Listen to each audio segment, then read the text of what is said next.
Here are all 7 forms of Kaiju number 9. And do you know the final form might not technically be its final form at all? Let's start at the beginning, its weakest form. The Kaiju number 9's baby form. I don't know if you know this, but in this form, number 9 actually became the protector of humanity and delayed a great disaster even the defense force doesn't know of. After Kafka broke number 9's core in chapter 113, we got to see this form in its flashback. In this baby form, number 9 still had its signature double hammer head, tiny eyes, and the toothy mouth with no lips. We don't really see much of its abilities. It could still eat the creatures and evolve, and it was smart as hell. To the point it was self-aware about its own weakness. Honestly, it had more self-awareness than most influencers with the podcast. It was able to understand and comprehend the differences between kaiju and humans. But even this ridiculous intelligence is not its best ability. When number 9 wandered around, ended up in the cave with Mireki Kaiju, and fused with it, even in that baby form it actually managed to keep the Mireki Kaiju in control. It had its own mind, thoughts, and ambitions, without any influence from Mireki Kaiju. Now if you think about it, there's a chance a different kaiju could have merged, with a Mireki era mega monster. And if it did, and the monster took over completely, it would have attacked humanity way earlier. With no prep and all the upgrades the defense force had over the series, they would have been wrecked a long time ago with the rest of the world. Let's talk about the first appearance of number 9, the adult form. And if number 9 had used a little bit more of his smarts when we first saw him, the series wouldn't have been called Kaiju number 8 at all. It would have been called Game Over Humanity Edition. Number 9 showed up in this form in chapter 6, after Kikoru killed the Hojun in the aptitude test. It's about the same size as Kaiju number 8. Apart from its unique head and lipless mouth, its body is slender, almost like a skeleton, with a couple of spikes coming out of its shoulders. And it had a fortification level of 8.5. It's also the first time we saw its revival ability. It brought the dead Hojun back to life, which almost killed Kikoru with a swing. Number 9 also shot his fingers like bullets, and injured both Kikoru and Kafka. Even though Kikoru had struggled against it, Kafka turned into its kaiju form and sent it flying with one hit. Still, even though it didn't put up much of a fight at the time, it still escaped and regenerated pretty easily later on. But here's where things stop making sense. Kaiju number 9, the same kaiju that set up a huge trap, fooled the whole defense force, and ate Isao and number 2 like they were snacks. How come its ambush was so weak? It actually showed up right in front of the defense force after reviving the kaiju, openly revealed its abilities, and didn't even try to sneak attack cadets, unless it deliberately wanted the attack to fail. This kaiju, which knew how weak it was, even as a baby, shouldn't have just showed up like that, but it did for some reason. If it was used properly, it would have done more damage than what number 9 did in the final fight. I'm talking about its human form. We saw this form for the first time after that failed attack in the aptitude test. Number 9 escaped and hid inside a toilet and killed one of the cleaners. It absorbed him and then showed off its shape-shifting skill. Not only did number 9 imitate that guy completely, even got his memories, and it even put them to good use.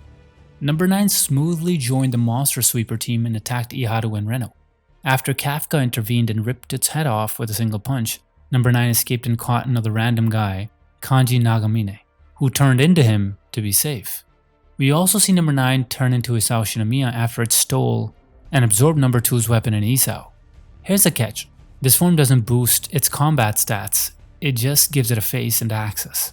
With this ability, as long as number 9 is a bit careful, it can easily infiltrate even the defense force. But still, imagine what it could have done if it used this ability more. And particularly after number 9 absorbed number 2, it almost became physically invincible. Now imagine what could have happened if number 9 used the human form and infiltrated the defense force after it absorbed number 2. Coming up is one of the most versatile forms of number 9. It is definitely not the strongest, but this form actually changed the whole series. And if not for them, number 9's plans wouldn't have worked at all. It's the anti-fusion form. Unlike the other forms, we don't see the main body of number 9 taking this one up. Instead, he sent his beta and gamma clones and fused them with ant kaijus. In this form, the upper body is humanoid. It looks just like the usual number 9. The lower body is insectoid. It's got 6 legs, can crawl up buildings, and even use the insect legs to attack. This form doesn't really increase number 9's abilities that much. It increased the reach and more physical resilience. Apart from that, it still had its regular abilities like fusion, absorption, regeneration, metamorphosis or shapeshifting, and shooting the finger guns or other parts of its body. In this form, it even gained some wings, increasing its range and versatility a bit more. One of the clones in this form attacked Kikoru and Kafka, who defeated it with some trouble, and Gen took care of the other one. But their biggest feat is not the fight, but to be the disposable pawns.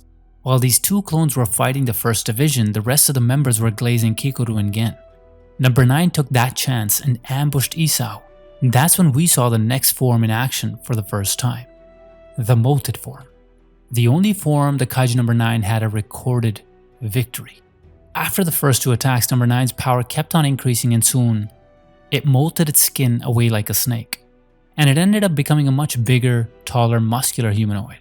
After this molting, apart from the usual abilities like regeneration, revival and shapeshifting, etc., number 9 actually managed to clone itself. It created the beta and gamma clones, which became ant fusion forms. Number 9 also ambushed Isao in this form and got into a fistfight with him. The same Isao that almost wrecked Kafka in this kaiju form was sent flying in one hit.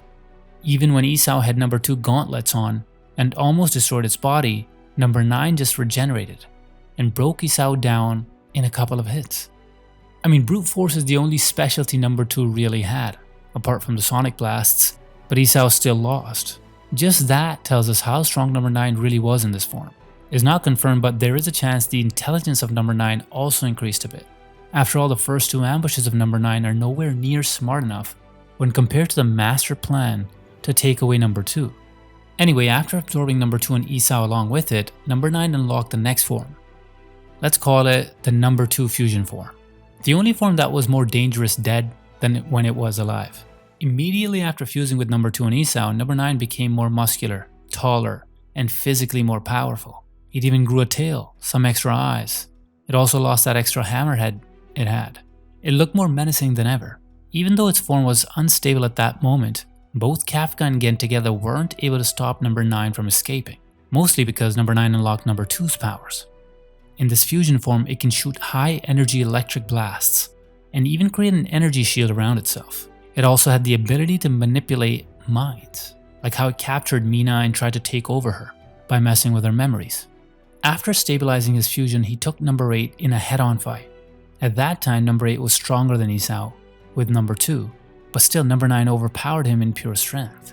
Even with Gen and Kafka fighting together, they barely had a shot. Number 9 revealed an upgrade to this fusion form, with number 2's head popping up. If not for Isao's will being too strong in resisting number 9, and Mina intervening at the perfect moment, number 9 would have bodied number 8 in that fight. But with some help, Kafka managed to land that final hit on number 9's core. But that only made number 9 a lot more dangerous. Because with the core gone, something much more dangerous came out of it, unleashing its final form. This is the form that took all the strongest humans in Kaiju number 8 to defeat. But even after all that, there's a chance that this final villain isn't done yet. Long before the story began, number 9 fused with the ancient Mireki Kaiju, the same colossal beast that destroyed Tokyo in 1657. That fusion may have been the real turning point. It gave number 9 not just size, but purpose. It became a full-sized humanoid, and possibly inherited the Mireki Kaiju's hatred for humanity. But weirdly enough, number 9 still kept that monster suppressed for most of the story, until it died. When the core broke, something darker burst out. Number 9's body mutated. Dozens of eyes opened along a chest-wide slit. Its humanoid face twisted into 10-eyed madness. 8 limbs sprouted, and a massive tail whipped behind it. It wasn't a kaiju anymore. It was a biblical-level threat. It regenerated endlessly, stabbed through Kafka's chest on arrival, and soloed Hoshina, who had number 10, Narumi, and even power-boosted Kafka like it was nothing. Then things got worse. It lost all humanoid structure. Just a blob of monstrous kaiju parts stitched together like a fever dream. It took everything to beat it. Kafka giving it all he had, Narumi with blood leaking from his eyes, Hoshina barely standing, Kikoru on the verge of collapse, Mina sniping with the anti-giant class cannon, and yes, a giant friendship punch. That's what it took to crack it open enough for Kafka to land the final hit. But here's the part that might haunt you. Number 9 was a strategist, a virus, and one of its core powers was cloning. What if it created backups? What if parts of the Meireki kaiju survived? What if this wasn't the final form, but there's going to be a kaiju part 2 because this was just the beginning? Now it's obvious Kaiju number 9 is the strongest kaiju of them all.